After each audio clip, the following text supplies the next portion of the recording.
குருவிக்கு தூக்கம் வரல.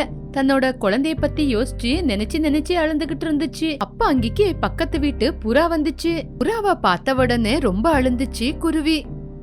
அழுவாதக்கா அழுவாத, நீ குழந்தைய பத்தி கவலைப்படாத, குழந்தை எப்படியாவது வீடு வந்து சேர்ந்துரும். கவலைப்படாத, உன்னோட புருஷன் போயிருக்காருல, கண்டிப்பா அவரு குழந்தைய கூட்டிட்டு வந்துருவாரு. என்ன பண்ண சொல்ற? என் குழந்தை காணாம போய் 6 மணி நேரம் ஆச்சு. என் குழந்தை பசிய தாங்க மாட்டான். தயவு செஞ்சு என் குழந்தைய காப்பாத்துங்க. என் குழந்தைய யாராவது தயவு செஞ்சு காப்பாத்துங்க. அந்த பேய் நம்ம ஊருக்குள்ள வந்தப்போ நம்ம எல்லாரும் சேர்ந்து அடிச்சு விரட்டணும்ல, அந்த கோவத்துலதான் அந்த பேய் இப்படி பண்ணிக்கிட்டு இருக்கு. இந்த தடவை அந்த பேய் கிடைச்சதுன்னா அதை நாசம் பண்ணிரணும். ஐயோ, என் குழந்தை எங்க இருக்கிறம்மா? எப்படியாவது வீட்டுக்கு வந்துடுறா. குருவி அழுந்துகிட்டு இருக்கும் போது அந்த நேரத்துல காக்கா அங்க வந்துச்சு. குருவிய பார்த்து அதுவும் கண்ணீர் விட்டுச்சு. அழுவாதடி, உனக்கு நான் எவ்வளவுதான் சொல்றது, இனிமே நம்ம குழந்தை நம்மளுக்கு கிடைக்காது. அந்த பேய் நம்ம குழந்தைய தூக்கிட்டு போயிருக்கோம், இந்நேரம் கொன்னு இருக்கோம். ஐயோ கடவுளே, எதுக்குப்பா எங்களுக்கு இந்த மாதிரி கஷ்டத்தை கொடுத்த? நாங்க என்ன தப்பு செஞ்சோம்? குழந்தைய தூக்கிட்டு போய் சாப்பிடுறதுக்கு அந்த பேய்க்கு எப்படிதான் மனசு வந்துச்சோ? இன்னைக்கு கிறிஸ்மஸ் பண்டிகை, என் குழந்தை கிறிஸ்மஸ் அன்னைக்கு சந்தோஷமா இருக்கணும்னு யோசிச்சா. கிறிஸ்மஸுக்கு கொண்டு வந்த துணியை போடணும்னு ஆசைப்பட்டா. கிறிஸ்மஸ் தாத்தா கூட விளையாடணும்னு சந்தோஷப்பட்டா. அது எல்லாமே பாக்குறதுக்கு முன்னாடி அந்த பேய் என் குழந்தைய வயித்துக்குள்ள போட்டுக்குச்சு. இங்க பாரு புறா, நீயாவது உங்க அக்காவுக்கு சமாதானம் பண்ணு. அக்கா அழுவாதக்கா அழுவாத, நீ இப்படி அழுந்துகிட்டே இருந்தா போன குழந்தை திரும்பி வந்துருமா என்ன? பேச்ச கேளு, கொஞ்சம் சாப்பிடு. சாப்பிடாம போயிட்டா உன் உடம்புக்கு முடியாம போயிடும். ஏமா நீ இன்னும் சாப்பிடலையா? உனக்கு ஏற்கனவே உடம்புக்கு முடியல, இப்படி சாப்பிடாம இருந்தா எப்படி? நான் சாப்பிட மாட்டேன். என் குழந்தை வீட்டுக்கு வர வரைக்கும் நான் சாப்பிட மாட்டேன். சாப்பிடாமையே இருந்து இப்படியே செத்து போறேன். இப்படி குருவி தேம்பி தேம்பி அழுவுறது பார்த்து அந்த ஊருக்குள்ள இருக்கிற எல்லா பறவைங்களும் வந்து அழுந்தாங்க. இத பார்த்த காக்கா ஆச்சரியப்பட்டுச்சு. என்னாச்சு என்னாச்சுன்னு இப்படி எல்லாருமே அழுகுறீங்க? என்னாச்சுன்னு சொல்லுங்க. உங்களுக்கு இன்னும் விஷயம் தெரியாத மாமா? ஊருக்குள்ள உங்க குழந்தை மட்டும் இல்ல, நிறைய குழந்தைங்க காணாம போயிருக்காங்க. அதனாலதான் இவங்க எல்லாருமே அதை நினைச்சு அழுவுறாங்க. கிறிஸ்மஸுக்கு ஒரு நாளுக்கு முன்னாடி இந்த மாதிரி நடந்தது பார்த்து எல்லாருமே ஆச்சரியப்படுறாங்க. அந்த பேய் தான் வந்து குழந்தைங்களை கூட்டிட்டு போயிருக்கோன்னு தான் எல்லாரும் யோசிக்கிறாங்க. அது உண்மையா பொய்யான்னு கூட தெரியாது. ஆமா, அதுதான், அந்த பேய் தான் குழந்தைங்கள தூக்கிட்டு போயிருக்கணும். அன்னைக்கு நம்ம ஊருக்குள்ள வரும்போது அதோட உருவத்தை பார்த்த எல்லாருமே அது பேய் இல்லையா, நம்ம பசங்களை தின்னறோம்னு நினைச்சோம். ஆமா, எல்லா பறவைங்களும் அப்படிதான் யோசிச்சுச்சுங்க. இப்படி பகை தீர்த்துக்கோன்னு யோசிக்கவே இல்ல. அந்த பேய சும்மா விடக்கூடாது, கொன்னுறணும், சாகடிச்சிடணும். உனக்கு மட்டும் இல்ல, அந்த பேய் மேல எனக்கும் அவ்வளோ கோவம் இருக்கு. அந்த பேய்க்காக எங்கெங்கேயோ தேடினேன், ஆனா அந்த பேய் என் கண்ணுக்கு அகப்படவே இல்ல. குழந்தைங்கள தூக்கிக்கிட்டு அந்த பேய் தூரமா எங்காவது போயிருக்குமா? அந்த பேய் இருக்குமே ஒரு இடம், அந்த இடம் எனக்கு தெரியுமாமா. நம்ம போய் அங்க பாத்துட்டு வரலாமா? அந்த இடத்துக்கா? இது வரைக்கும் அந்த இடத்துக்கு யாருமே போனது இல்லையே. தனியா போனாதானே பயம், ஆனா எல்லாருமே சேர்ந்து போனா? அப்போ வாங்க எல்லாருமே அந்த பேய் இருக்கிற இடத்த பாத்துக்கிட்டு போலாம். நம்ம செத்தாலும் பரவாயில்ல, நம்மளோட குழந்தைங்கள மட்டும் நம்ம காப்பாத்தியே ஆகணும். இப்படி எல்லா பறவைங்களும் அந்த பேய் இருக்கிற இடத்த தெரிஞ்சுக்கிட்டு போனாங்க. அங்கேயே நின்னுக்கிட்டு காத்துக்கிட்டு இருந்தாங்க. ஆனா அவங்களுக்கு பேய் தெரியவே இல்ல. அங்க பசங்களோட சத்தம் கூட இருக்கல. இப்படி பேய தேடி தேடி பேய் கிடைக்காததுனால திரும்பி வீட்டுக்கே வந்துட்டாங்க. குழந்தைங்கள கூட்டிட்டு வந்துருவாங்கன்னு நினைச்ச குருவி மறுபடியும் குழந்தை இல்லாததுனால மறுபடியும் அழுக ஆரம்பிச்சிச்சு. குழந்தைய கூட்டிட்டு வருவீங்கன்னு பார்த்தா இப்படி வெறும் கைய வீசிக்கிட்டு வந்திருக்கீங்களா? என் குழந்தை எங்க? எனக்கு என் குழந்தைய திருப்பி கொடுங்க, எனக்கு என் குழந்தை வேணும். சமாதானம் படுத்திக்கடி, சமாதானம் படுத்திக்கோ. பேய் இருக்கிற இடத்த எல்லாம் தேடி பார்த்தோம், ஆனா அங்க யாருமே இருக்கல. என்ன பண்றதுன்னே எங்களுக்கு தெரியல. நைட்டு முழுக்க தேடினாலும் கிடைக்க மாட்டாங்க. இன்னைக்கு நைட்டு கிறிஸ்மஸ், எல்லாரும் ஊர்லயும் பண்டிகைய கொண்டாடுறாங்க. ஆனா நம்ம ஊர்ல மட்டும். இப்படி காக்கா பேசிக்கிட்டு இருக்கும்போது அங்க கிறிஸ்மஸ் சாண்டா வந்தாரு. இப்படி அந்த கிறிஸ்மஸ் சாண்டாவை பார்த்து எல்லா பறவைங்களும் ஆச்சரியப்பட்டாங்க. அந்த கிறிஸ்மஸ் சாண்டா எல்லாருக்கும் கிஃப்ட் கொடுத்தாரு. குருவி பறவைக்கு கூட கிஃப்ட் கொடுத்தாரு. எல்லாருமே அத பார்க்கலான்னு யோசிச்சாங்க. கிறிஸ்மஸ் சாண்டா ரூபத்துல இருக்கிறது பேயின்னு எல்லாருமே புரிஞ்சுக்கிட்டாங்க. உடனே அந்த பேய புடிச்சு 4 அடி அடிச்சாங்க. அடிய தாங்க முடியாம அந்த பேய் சத்தம் போட்டு கத்திச்சு. நிறுத்துங்க நிறுத்துங்க, என்ன அடிக்காதீங்க, நான் மாறிட்டேன். நிறுத்து, நீ வேஷம் போடாத. எங்க பசங்களை என்ன பண்ண? இந்த ஊர்ல இருக்கிற பறவை குழந்தைங்கள பிடிச்சு தின்னுட்டியா? உண்மை சொல்லு. இந்த பேய விடாதீங்க. உடனே மரத்துல கட்டி போட்டு நெருப்பு கொடுத்துருங்க. அது எரிஞ்சு சாம்பல் ஆகுறத நான் பாக்கணும். வேண்டாம், நிறுத்துங்க. அது மட்டும் செஞ்சிடாதீங்க. நான் என் தப்ப உணர்ந்துட்டேன். நான் திருந்திட்டேன். நீங்க எல்லாருமே உடனடியா நான் கொடுத்த பரிசை திறந்து பாருங்க. வேண்டாம், முதல்ல இந்த பேய கட்டி போடலாம், இல்லனா இங்க இருந்து தப்பிச்சு ஓடிடும். மாமா, பரிசுங்களை பாக்கணும்னு சொல்றாங்கல்ல, ஒரு தடவை திறந்து பார்க்கலாம். சரி, திறந்து பார்க்கலாம். என்னதான் இருக்கு இதுக்குள்ள? குருவி அதுக்கு கொடுத்த பரிச திறந்து பார்த்துச்சு. அதுல அதோட குழந்தை இருந்துச்சு. உடனே அதோட குழந்தைய கட்டி பிடிச்சு முத்தம் கொடுத்துச்சு. கடவுளே, என் குழந்தை கிடைச்சிருச்சு. இங்க பாருமா, சாப்பிட்டியாமா? குருவிக்கு அதோட குழந்தை கிடைச்ச உடனே எல்லா பறவைங்களும் அவங்களுக்கு கொடுத்த பரிசை திறந்து பார்த்தாங்க. எல்லாரோட குழந்தைங்களும் கிடைச்சாங்க. எல்லா பறவைங்களும் அவங்கவுங்க குழந்தைய கூட்டிக்கிட்டு சந்தோஷப்பட்டாங்க. கொஞ்ச நேரத்துக்கு அப்புறம் அங்க நின்னு இருக்கிற பேயை இழுத்துட்டு போய் ஒரு மரத்துல கட்டி போட்டாங்க. இந்த மாதிரி இருக்கிற நீ எங்க ஊருக்குள்ள வர வேண்டான்னு தானே சொன்னோம். எதுக்காக எங்க குழந்தைங்கள தூக்கிட்டு போயிருந்த?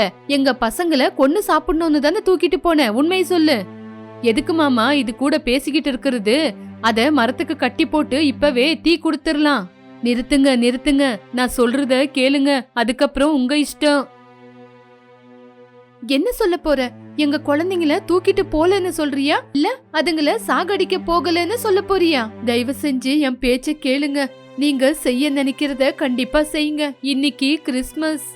அந்த இயேசு மேல சத்தியம் பண்ணி சொல்றேன், உங்க குழந்தைய நான் கொன்னு சாப்பிடணும்னு தான் யோசிச்சேன்.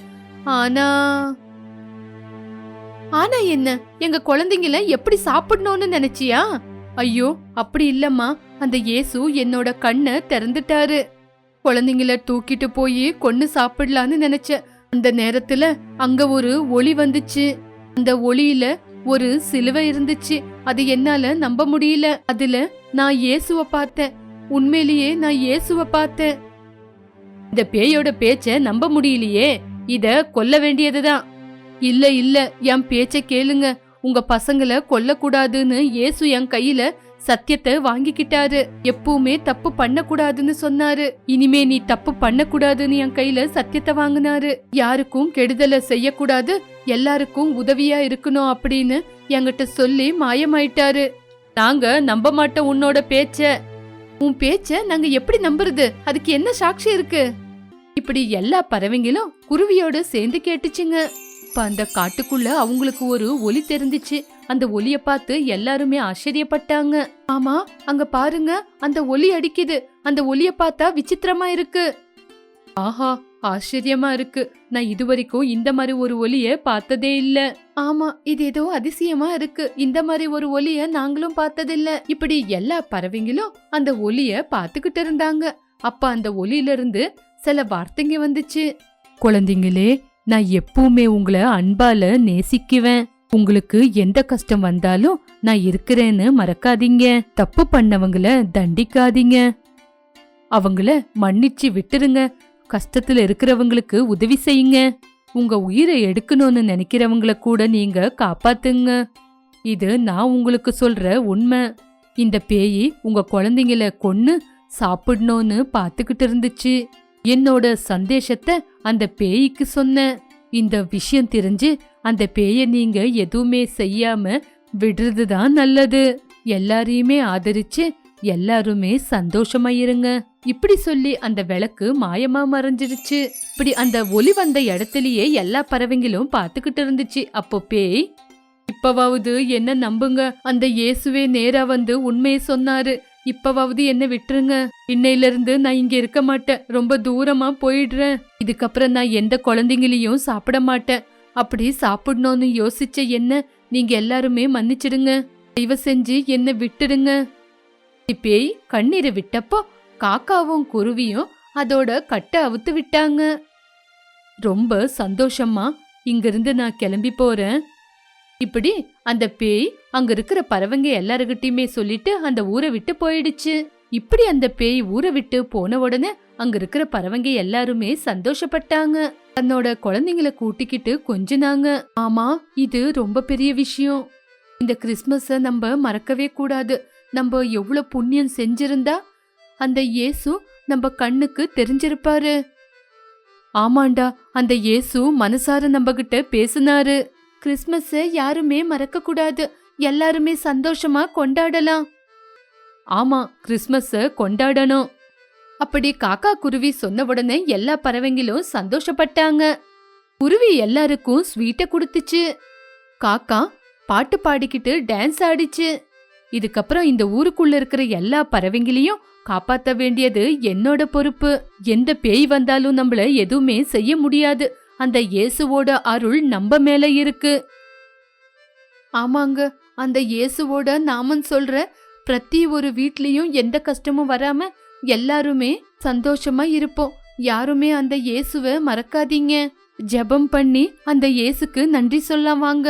இப்படி குருவி காக்கா ஜெபம் பண்ணி கிறிஸ்மஸ் பண்டிகைய கொண்டாடுனாங்க.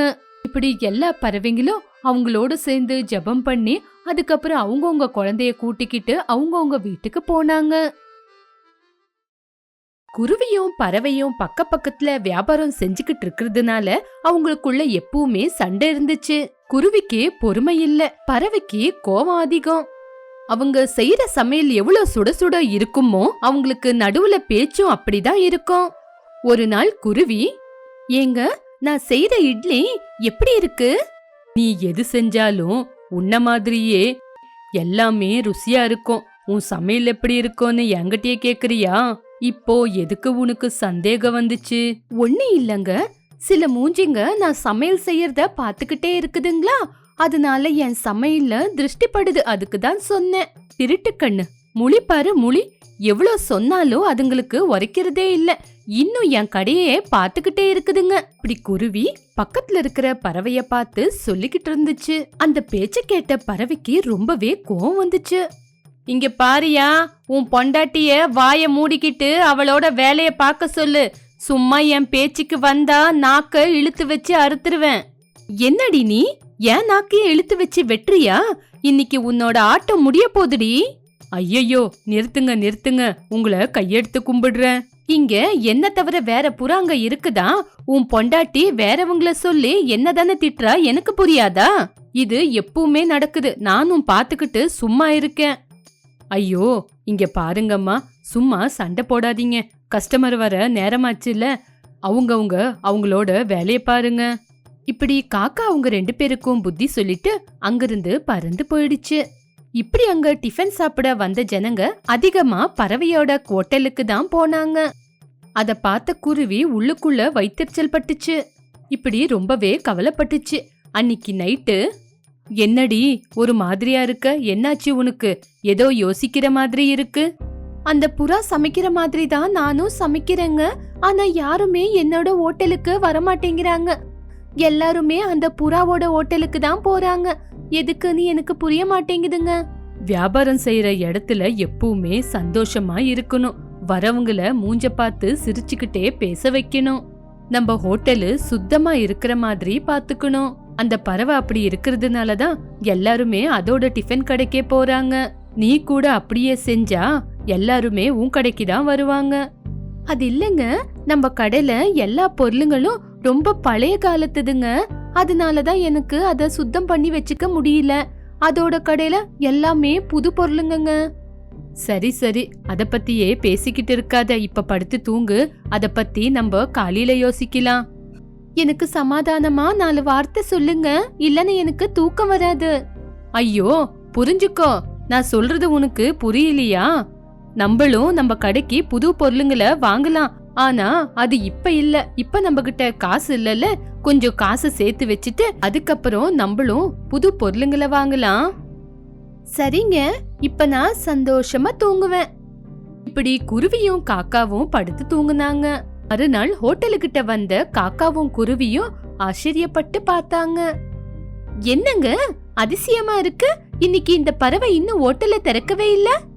அட ஆமாண்டி, இந்த நேரத்துக்கு பறவை வந்து சுட சுட டிஃபனை செய்ய ஆரம்பிச்சிருக்குமே. சரி சரி, கொஞ்ச நேரம் பார்க்கலாம். அப்போ இன்னைக்கு நம்ம கடகடன்னு சமையல் செய்ய ஆரம்பிக்கலாங்க. அப்போ வர ஜனங்க எல்லாருமே நம்ம கிட்டே வந்து டிஃபன் சாப்பிடுவாங்க. உடனே காக்கா குருவி 2 பேரும் சேர்ந்து கடகடன்னு டிஃபன் செய்ய ஆரம்பிச்சாங்க. வந்த பறவைங்க எல்லாருமே இவங்க ஹோட்டலுக்கே வந்து டிஃபன் சாப்பிட்டாங்க. இப்படி மத்தியானமாய் போச்சு. பறவை அன்னைக்கு வியாபாரத்துக்கு வராததுனால குருவிக்கு நல்ல வியாபாரமாயி அதிகமா லாபம் வந்துச்சு. ஏங்க பாத்தீங்களா, நம்ம செஞ்ச டிஃபன் எல்லாமே காலி ஆயிடுச்சு. சரி வாங்க சீக்கிரமா கிளம்பி வீட்டுக்கு போலாம். ஆமாண்டி, அந்த பறவை எப்பவுமே வியாபாரத்துக்கு வராம இருக்காதே, என்ன இன்னைக்கு காணோம்? எனக்கு அது மேல கோவம் இருக்கு. ஆனாலும் இன்னைக்கு வியாபாரம் செய்ய வரல, என்ன ஆயிருக்கோன்னு கவலையா இருக்கு. ஒரு தடவை போய் பார்த்துட்டு வரலாமா? ஐயோ வேணாண்டி, அத பார்த்த உடனே நீ மறுபடியும் ஆரம்பிச்சிடுவ. ஐயோ போயிட்டு வரலாங்க, அது நம்மள பார்த்த ஒண்ணும் சொல்லாது. சரி வா. இப்படி குருவியும் காக்காவும் பறவையோட வீட்டுக்கு வந்தாங்க. பறவைக்கு ரொம்ப ஜுரம் இருந்ததுனால அது பெட்ஷீட் போத்திக்கிட்டு நல்லா படுத்து தூங்கிக்கிட்டு இருந்துச்சு. அங்க வந்த குருவிய பார்த்து, என்ன இருக்கிறேனா செத்துட்டேனான்னு பாக்க வந்தீங்களா? இன்னைக்கு நான் இல்லாததுனால உனக்கு வியாபாரம் நல்லா ஆயிருக்குமே, நல்லா காசு வந்திருக்கும்ல. எப்ப பார்த்தாலும் நீ இப்படிதானா? என்ன பாவம், பறவைக்கு என்ன ஆயிருக்கும், இன்னும் வரலையேன்னு பாக்க வந்தா நீ இப்படி பேசுறியா? சீ, வாங்க போலாம். பறவை அப்படி சொன்னதுனால குருவி அங்கிருந்து பறந்து வந்துருச்சு. இப்படி வழியில வந்துகிட்டு இருக்கும்போது, பாத்தீங்களாங்க அதுக்கு எவ்வளோ திமிரு. சரிடி, வாய மூடிக்கிட்டு வா. அது மேல இருக்கிற கோவத்தை என் மேல காட்டாத. அந்த வாய்க்கு முதல்ல பூட்டு போடு. அப்படி சொன்ன உடனே குருவி முனவிக்கிட்டே அங்கிருந்து வீட்டுக்கு வந்தாங்க. ஏங்க, நாளைக்கு டிஃபனுக்கு நிறைய பொருளுங்களை ரெடி பண்ணிருங்க. அந்த பறவைய பாத்தீங்கல்ல, அது இருக்கிற நிலைமைக்கு 2 நாளைக்கு எந்திரிக்காது. அதனாலதான் நம்ம நல்லா வியாபாரம் செஞ்சு காசு சம்பாதிச்சுக்கலாம். சரி சரி, நான் முதல்லயே யோசிச்சு எல்லாம் செஞ்சு வச்சிருக்கேன். நாளைக்கு நம்மளுக்கு வியாபாரம் எப்படி நடக்குது பாரு. உனக்கு 4 பட்டு அதிகமா லாபம் வரப்போகுது. அதுல நம்ம புது பொருளுங்களை வாங்கலாம். இப்படி சந்தோஷமா பேசிக்கிட்டு புருஷன் பொண்டாட்டி 2 பேரும் நல்லா படுத்து தூங்குனாங்க. இப்படி மறுநாள் காலையில சீக்கிரமா எந்திரிச்சு ஹோட்டலுகிட்ட போனாங்க. புருஷன் பொண்டாட்டி ஹோட்டலுகிட்ட போவாங்கட்டியும் பறவை முதல்லயே வந்து ஹோட்டலை திறந்து வச்சிருந்துச்சு. பறவையோட ஹோட்டலுகிட்ட நிறைய ஜனங்களை பார்த்து குருவியோட நெஞ்சிய வெடிக்கிற மாதிரி இருந்துச்சு. பாத்தீங்களாங்க, அவ நேத்து சரியா தூங்கி இருக்க மாட்டாங்க. நம்மளுக்கு அதிகமா லாபம் வந்திருக்கும்னு அத பத்தியே யோசிச்சு யோசிச்சு இன்னைக்கு காலையில இவ்வளவு சீக்கிரம் வந்திருக்கா. நம்ம இப்ப என்னங்க பண்றது? அங்க பாருங்க, அங்க பாக்க மாட்டீங்களா? நீங்க எதுவுமே செய்ய மாட்டீங்களா? ஐயோ, சும்மா நச்சரிச்சுக்கிட்டே இருக்காத. என்னால முடியல. இப்ப என்ன பண்ண சொல்ற? அந்த பறவைய சாகடிச்சிட்டு நான் ஜெயிலுக்கு போயிட்டா அப்ப உன் தலைவலி அவ தலைவலி எனக்கு இருக்காது. சரிங்க, சரி ஆச்சு, சும்மா இருங்க. நம்ம வேலையை நம்ம பாக்கலாம். அன்னைக்கு குருவிக்கு அவ்வளவா வியாபாரமே ஆகல. வியாபாரம் ஆகலன்னு குருவி ரொம்பவே கவலைப்பட்டுக்கிட்டு இருந்துச்சு. உக்காந்து அழுதுகிட்டு இருந்துச்சு. அத பார்த்த காக்கா, நீ கவலைப்படாதடி, நம்ம கிட்ட இருக்கிற அந்த பழைய பொருளுங்களை வச்சியே நம்ம வியாபாரம் செய்யறோம். இதனால கவலைப்பட்டா எப்படி? சரி, நான் கொஞ்சம் காசை சேர்த்து வச்சிருக்கேன். அந்த காசுல நம்ம புது பொருளுங்களை வாங்கலாம். இப்படி காக்கா குருவி 2 பேரும் புது பாத்திரத்தை வாங்கி வியாபாரத்தை ஆரம்பிச்சாங்க. அந்த பாத்திரம் பளபளன்னு இருந்துச்சு. அந்த பாத்திரத்துல எண்ணெய் ஊத்துன உடனே எல்லாருக்குமே நல்ல ஸ்மெல் வந்துச்சு. குருவியோட புது பாத்திரத்தை பார்த்து பறவைக்கு வார்த்தையே வரல. பாத்தீங்களாங்க, அந்த திருட்டு பார்வை நம்ம பாத்திரத்து மேலேயே இருக்கு. அந்த திருட்டு பார்வை என் அடுப்புலயே எரிஞ்சு போட்டோம். அவன் நாசமா போக. ஏண்டி அப்படி பேசாத, அவகிட்ட நம்மளுக்கு சண்டை எதுக்கு? நீங்க சும்மா இருங்க. பாத்தீங்களா நம்ம பாத்திரத்துல இருந்து எவ்வளவு நல்ல ஸ்மெல் வருதுன்னு? அவ கடல்ல இருந்து வர அந்த தரித்திர வாசனைய என்னால தாங்க முடியல. குருவி அப்படி சொல்றத பார்த்து பறவைக்கு ரொம்ப கோவம் வந்துச்சு. இங்க பாரியா, உன் பொண்டாட்டிய சரியா வச்சுக்கோ, இல்லன்னா என்ன பத்தி உனக்கு தெரியாது. 2 பேரும் சும்மா இருங்க. அங்க பாருங்க, கஸ்டமர் வராங்க. அவங்க முன்னாடி இப்படி சண்டை போடாதீங்க. இப்படி காக்காவோட பேச்ச கேட்டு பறவை சும்மா வேலை செஞ்சுக்கிட்டு இருந்துச்சு. குருவி புது பாத்திரத்துல சுட சுட பூரி சுட்டுச்சு. என்னவோ, ஒரு பூரி போட்டு எண்ணெயில இருந்து குருவி எடுக்கும் போது இன்னொரு பூரி, அதுக்கு பின்னாடி இன்னொரு பூரி வந்துகிட்டே இருந்துச்சு. அத பார்த்த காக்கா குருவிக்கு ஆச்சரியமாச்சு. அட என்னங்க, பூரி வந்துகிட்டே இருக்கு. நம்ம வாங்கின இந்த புது பாத்திரத்துல ஏதாவது அதிசயம் இருக்குமோ? மாண்டி, இத பார்த்தா அதிசயமா இருக்கு. இது அதிசய பாத்திரம்தான். அந்த கடவுள் கொடுத்த வரம் நம்மளுக்கு. அதுக்குதான் வாசனையும் நல்லா வருது. இப்படி குருவி காக்கா பேசிக்கிட்டு இருக்கும்போது பறவையோட கடைக்கு வர எல்லா பறவைங்களும் குருவியோட கடைக்கே வந்தாங்க. இப்படி எல்லாருமே பூரிய தின்னுக்கிட்டு இருந்தாங்க. இப்படி பூரிய சுட சுட பூரி வந்துகிட்டே இருந்துச்சு. அத சாப்பிட்ட எல்லாருமே ருசி அமோகமா இருக்குன்னு சொன்னாங்க. குருவியும் ரொம்ப சந்தோஷப்பட்டுச்சு. இந்த பக்கம் பறவையோட கடைக்கு யாருமே வரல. எல்லாருமே குருவியோட ஹோட்டலுக்கு வந்து நல்லா சாப்பிட்டாங்க. ஏங்க, நம்ம கஷ்டம் எல்லாமே தீந்து போச்சுங்க. இந்த பாத்திரம் நம்ம கிட்ட இருக்கிற வரைக்கும் நம்மளுக்கு எந்த கஷ்டமும் இல்ல. சரிடி, இந்த மந்திர பாத்திரத்தை பத்தி யாருகிட்டயுமே சொல்லாத. சரி சரிங்க. அந்த மந்திர பாத்திரத்தினால அவங்களுக்கு நல்லா வியாபாரமாச்சு. நிறைய பேரு அங்க வர ஆரம்பிச்சாங்க. இப்படி நாட்கள் கூட போய்கிட்டு இருந்துச்சு. பறவைக்கு வியாபாரம் ஆகாததுனால குருவிக்கிட்டே வந்து வேலை கேட்டுச்சு. உன்னோட நிலைமை எனக்கு புரிஞ்சு போச்சு. சரி, இன்னையில இருந்து நீ என்கிட்டயே வேலை செய். ஆனா இந்த பாத்திரத்துக்கிட்ட வராம இட்லி தோசைன்னு செய். இந்த வேலைய நான் பாத்துக்கிறேன். இங்க பாருங்க, 2 பேரும் சண்டை போட்டுக்க கூடாது. நம்மளுக்கு வியாபாரம் தான் ரொம்ப முக்கியம். அப்படி காக்கா சொன்ன உடனே பறவையும் குருவியும் சிரிச்சாங்க. இப்படி அந்த மந்திர பாத்திரத்தினால குருவி கோட்டீஸ்வரியாச்சு. நிறைய காசை சம்பாதிச்சதுனால பெரிய ஓட்டல ஆரம்பிச்சுச்சு. பறவைக்கு கூட எந்த கஷ்டம் வராத மாதிரி பாத்துக்குச்சு. ஒரு நல்ல சம்பந்தத்தை பார்த்து பறவைக்கு கல்யாணம் செஞ்சுச்சு. குருவி காக்கா அந்த மந்திர பாத்திரத்தினால நிறைய பணத்தை சம்பாதிச்சு சந்தோஷமா வாழ்க்கை நடத்தினாங்க.